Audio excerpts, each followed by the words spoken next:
Good afternoon, students. We will now go through the second part of the video lecture on shaping machine. In the first part, we have seen the operations of the machine, the different parts of the machine, the quick return mechanism, the actual machine operating in a video, and then an animation of the quick return mechanism. In the second part, we will go into the kinematics of the shaping machine.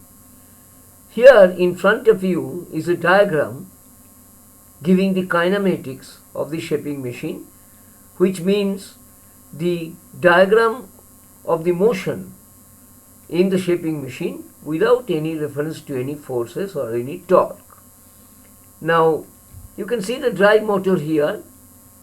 Now from the drive motor, the power goes from the drive pulley to the driven pulley, and then it goes into a 6-speed gearbox which gives 6 speeds with each output of the motor, drive motor.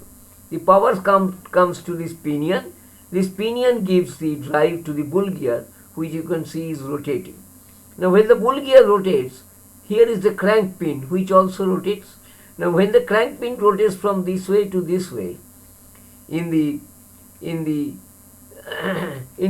first part, it rotates in the forward direction, which is equivalent to the cutting stroke, and then the second part it goes back to the position which is the idle stroke. We all know that. Now by adjusting this pin, the distance of the pin from the center of the bull gear, we can adjust the size of the stroke here, so that the stroke, as per the requirement, the stroke can be smaller or bigger. Okay. Then there is another mechanism. This is the feed mechanism, which is also through a reciprocating drive. The drive comes from the bull gear itself, bull gear and the gear fitted on the bull gear itself. So the drive comes here, and this particular lever, it goes up and down. That means it also reciprocates as this crank rotates on this particular pinion. So what happens is, in the forward stroke of the ram, or forward stroke of this pin, there is a pawl and ratchet mechanism. The pawl slips over the ratchet, and when this lever comes down, the pawl pulls the ratchet and moves the horizontal screw here, so that the table gives a feed, and this feed is given at the end of each cycle. That means at the end of the forward stroke and the return stroke. Okay, so we have got a mechanized feed here, and we have got a mechanized reciprocating motion of the ram here, so that by combination of this cutting speed and feed, we can finish a cutting on the shaping machine. There is a drive in the, which is particularly manual, a manual drive in the table also, vertical drive. This is the horizontal drive which is mechanized, and this is the vertical drive which is manual. The table can be lifted up and down, similar to the movement of the tool up and down with the help of this particular hand wheel. These two movements are manual in this shaping machine. So this is the total kinematics of the shaping machine. Now we will go into the specification of the shaping machine. What is the specification of the shaping machine? Length of the stroke. We have shown you in the earlier lecture that which is the length of the stroke, the maximum distance between the two positions of the rocker arm, or two positions of the tool, you may say.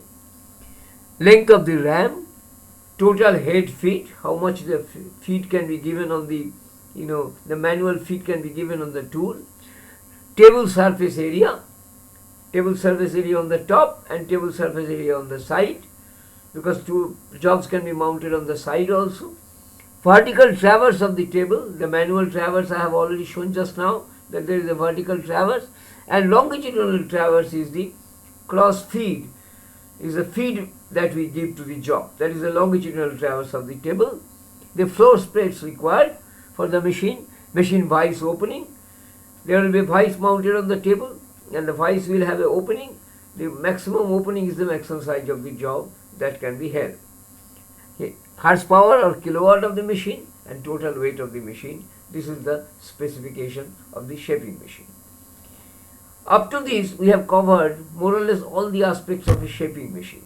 Now we will just go to some of the details of a planing machine. This is the structure of a planing machine. As we said, in shaping machine, the tool hangs actually. The ram, moves in such a way that when it goes out, it's like a cantilever beam. So we cannot make it very long. Now for very long jobs, we use a much more rigid machine, which is the planing machine, where there are two columns and there is a cross rail on which the tool is mounted. There can be tool heads mounted on the column also. So there can be two tool heads mounted on the cross rail and two tool heads each on the column of a planing machine. So instead of a single machine or a shaping machine, we can have at least 6 tools on the planing machine. And the planing table reciprocates. In the case of a shaping machine, the tool reciprocates. In case of a planing machine, the table reciprocates, and that is why a bigger job can be handled. We will just show you a video of a planing machine so that you get the idea of operation of a planing machine now.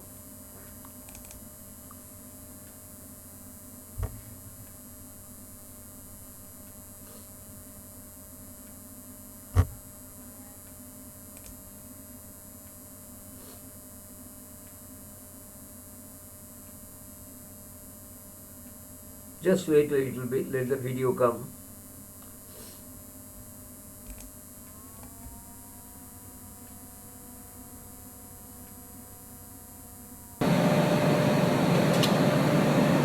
Now you can see the planing machine, okay?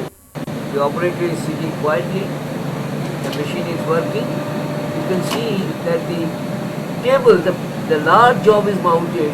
Such a large job cannot be done on the shaping machine, you can imagine. And you see the tool is mounted on the cross rail and the table is reciprocating. Table is reciprocating and the job is mounted on the table. So the job is also reciprocating.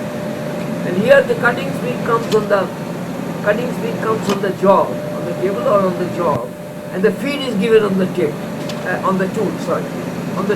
The feed is given, just the reverse of a shaping machine. So it is coming and the tool is at the end of the cut, the job moves leftward and a fresh cut is given.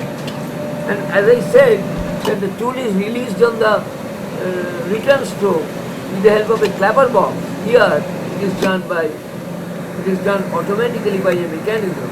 You see, the tool goes up, automatically, and then goes down again before the start of the cutting stroke.